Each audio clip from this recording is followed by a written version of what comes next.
The millisecond my hands left the rail and my legs cleared it, I had an instantaneous regret for my actions. And as I fell, the absolute recognition that I had just made the greatest mistake of my life and it was too late.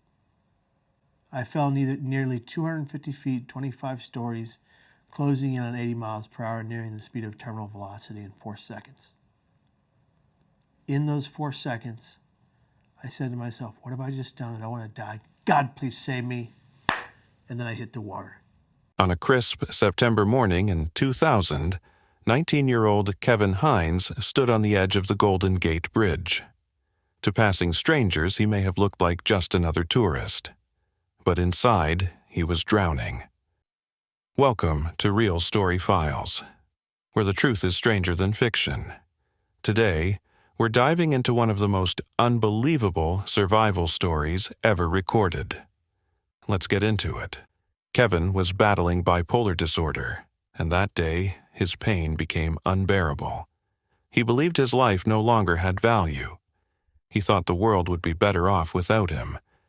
So, with tears in his eyes and chaos in his mind, Kevin climbed over the railing and jumped. What happened next defied all odds. As soon as he let go, Kevin says one thought pierced through the mental storm. In those 4 seconds, I said to myself, what have I just done? I don't want to die. God, please save me.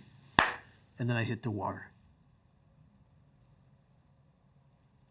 Hitting the water from that height at that speed is like hitting a solid brick wall. Your body stops for less than a second, then a vacuum sucks you under 70 feet.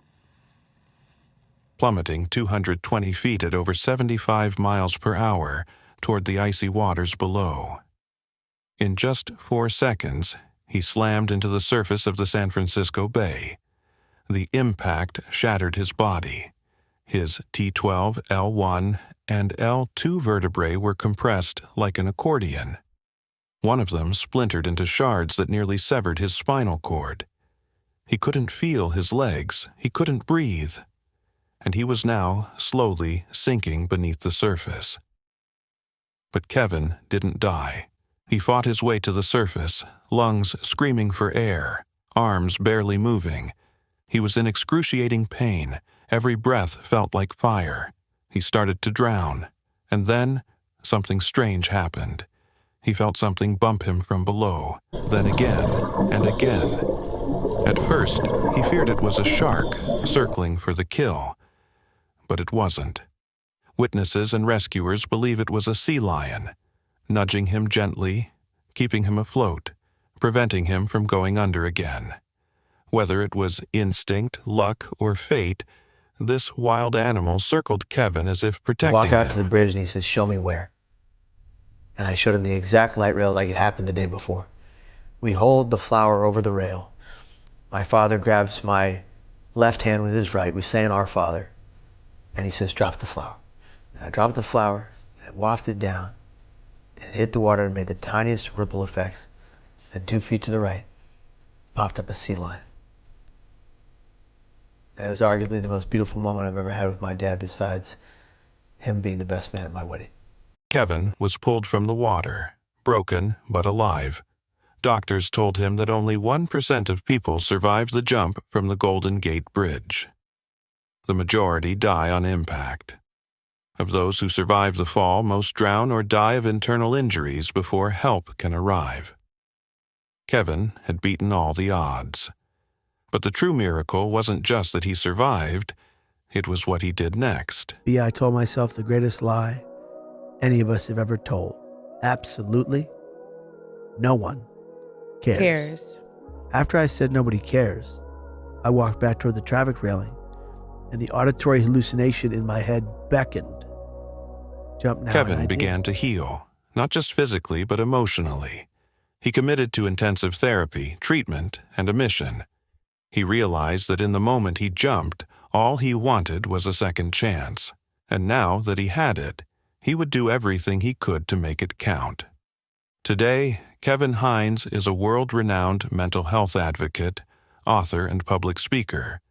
He's traveled across the globe, sharing his story with millions, bringing hope to those struggling with suicidal thoughts, depression, or bipolar disorder. He often says, if you see someone in emotional pain, don't ignore them. A simple act of kindness could save their life. Now I know that no matter what I'm faced with, I will defeat it. I have chronic thoughts of suicide. They plague me. They'll never, ever take me. There's no way I'm going to take my life. I'm always going to ask for help. If I was able to exit this body and just be someone there for me, when I just itself on that bridge, I would have stopped. I would put my hand on my shoulder, gently nudged it this way, and said, this isn't the answer. Your life matters. Your pain matters. And this isn't the end. This is just the beginning. Everybody out there watching this right now, considering it, what do you want them to know? Stop. Breathe. Just take a moment. 4 in through the nose, 8 through the mouth, pursed lips like a whistle but no sound. Stop. Breathe. Stop. Breathe. If you give the world time to have things change, you might get to have that beautiful future that you never even desired or imagined. I travel around the world trying to help people who don't have it all, who don't have that support network. Find reasons to support themselves. And if one of you is suffering and you're quiet about it, today, tomorrow, the next, ask for help. Practice never again silencing your pain. Tell the truth about it to someone. You're not alone, and suicide is never the solution to your problems. It is the problem. And you can defeat this pain one day at a time.